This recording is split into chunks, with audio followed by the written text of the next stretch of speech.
মই অসমবাসী ৰাইজলৈ নমস্কাৰ জনাইছোঁ।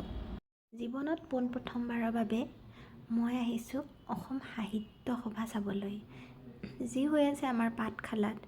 অসম সাহিত্য সভাৰ সপ্ততিতম দ্বিবাৰ্ষিক অধিৱেশন।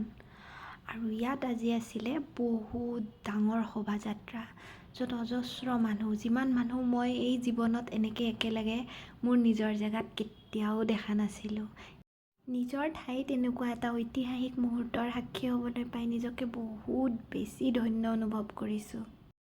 এই শোভাযাত্ৰাৰ জৰিয়তে অসমৰ কলা সংস্কৃতি আৰু ঐতিহ্যক সুন্দৰভাৱে উপস্থাপন কৰাৰ এটা চেষ্টা কৰা হৈছে, যি দেখিবলৈ ইমানেই বেছি ধুনীয়া। মই জীৱনত কেতিয়াও ইমান ধুনীয়া শোভাযাত্ৰা আৰু ইমান ধুনীয়া উপস্থাপন দেখা নাছিলোঁ। এক ভাবিব নোৱাৰা অনুভৱ। আৰু এইবাৰ আমাৰ সাহিত্য সভাত কোনো বাণিজ্য মেলা নাই। ইয়াতে আছে অকল প্ৰদৰ্শনী, গ্ৰন্থমেলা আৰু বিজ্ঞান মেলা। আৰু এই জাপিটো চাওকচোন, ডাঙৰ একদম প্ৰকাণ্ড জাপি, যি একেবাৰে ৱৰ্ল্ড ৰেকৰ্ড হৈ গৈছে। মই ৰাতিপুৱাৰ পৰা ৰাতি 9টা বজালৈকে গোটেই মেলাখন ইপাৰৰ পৰা সিপাৰে ঘূৰি গোটেইখন কমপ্লিট কৰি চাইছোঁ। যিহেতু এদিনৰ কাৰণে আহিছোঁ, গতিকে গোটেই মেলাখন এদিনৰ কাৰণে কষ্ট হ'লেও চাইছোঁ।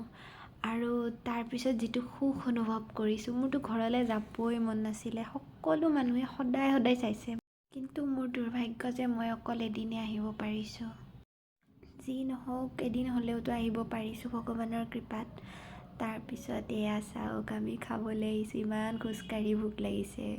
খাই লৈ গ'লোঁ গ্ৰন্থমেলালৈ। সৰু থাকোঁতে গ্ৰন্থ বুলি ক'লে বেয়া ফূৰ্তি পাওঁ। তেতিয়া মানে কিতাপ এখন আগত থাকিলেই হ'ল, যদি পঢ়িব পৰা ভাষা হয় পঢ়ি শেষ কৰি থৈ দিওঁ। কিন্তু আজিকালি কিতাপ পঢ়িব নোৱাৰা হৈ গ'লোঁ। কনচেনট্ৰেশ্যন একেবাৰে নহয়, মোবাইল চায়ে ভাল পোৱা হ'লোঁ। যিয়ে নহওক, সাহিত্য সভাত আহি বহুত ভাল লাগিলে। জয় আই অসম।